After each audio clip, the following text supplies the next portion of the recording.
Banyak di antara kita yang belum mengetahui tentang kegunaan dari suatu obat. Mari kita bersama-sama belajar mengenal obat. Perkenalkan, saya Rahmania Dwi Armita dari kelas 10B Farmasi, SMK SIP. Salam sejahtera. Berikut topik pembahasan dari saya. Obat adalah bahan atau perpaduan bahan termasuk produk biologi yang digunakan untuk mempengaruhi atau menyelidiki sistem fisikologi atau keadaan patologi untuk penetapan diagnosis, pencegahan, penyembuhan, pemulihan, peningkatan kesehatan, atau kontrasepsi untuk manusia.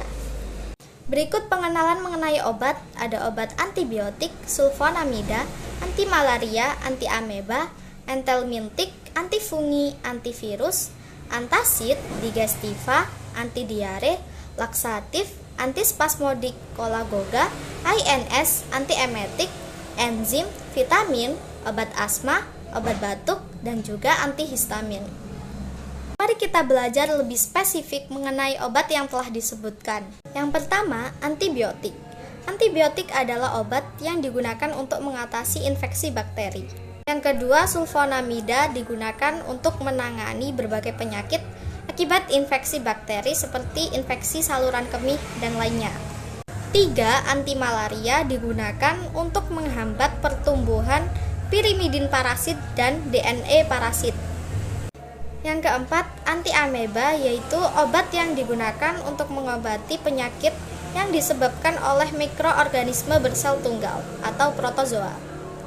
Dan yang kelima adalah antelmintik, yaitu obat yang digunakan untuk membunuh cacing-cacing yang ada di dalam tubuh manusia, sehingga cacing tersebut dapat dikeluarkan melalui kotoran. Yang keenam adalah antifungi, yaitu obat yang digunakan untuk mengatasi infeksi jamur. Nah, cara kerja antifungi adalah membunuh atau menghambat pertumbuhan dari sel jamur. Yang ketujuh adalah antivirus, yaitu obat yang digunakan untuk menangani penyakit yang disebabkan oleh virus seperti flu, HIV, herpes, dan hepatitis. 8 adalah antasid, yaitu obat yang digunakan untuk meredakan asam lambung atau MAH. Selanjutnya, 9 digestiva, yaitu obat yang digunakan untuk membantu proses pencernaan. 10 antidiare, yaitu obat yang digunakan untuk mengatasi gejala diare. Selanjutnya yang 11 adalah laksatif, yaitu obat yang dikonsumsi untuk mengatasi susah buang air besar atau sembelit. 12 yaitu antispasmodik, termasuk golongan obat yang memiliki sifat sebagai relaksan otot polos. 13 yaitu kolagoga, adalah obat yang digunakan sebagai peluruh atau penghancur batu empedu.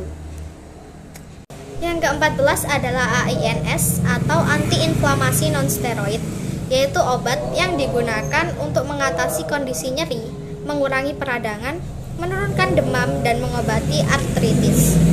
15 antiemetik, yaitu obat untuk mengatasi mual atau muntah. Kemudian yang ke-16 yaitu enzim. Enzim berfungsi untuk membangun otot, menghancurkan racun, memecah partikel makanan selama proses pencernaan. Yang ke-17, vitamin, berfungsi untuk membantu metabolisme, mencegah penyakit kronis, dan untuk meningkatkan kesehatan mental dan juga kekebalan tubuh.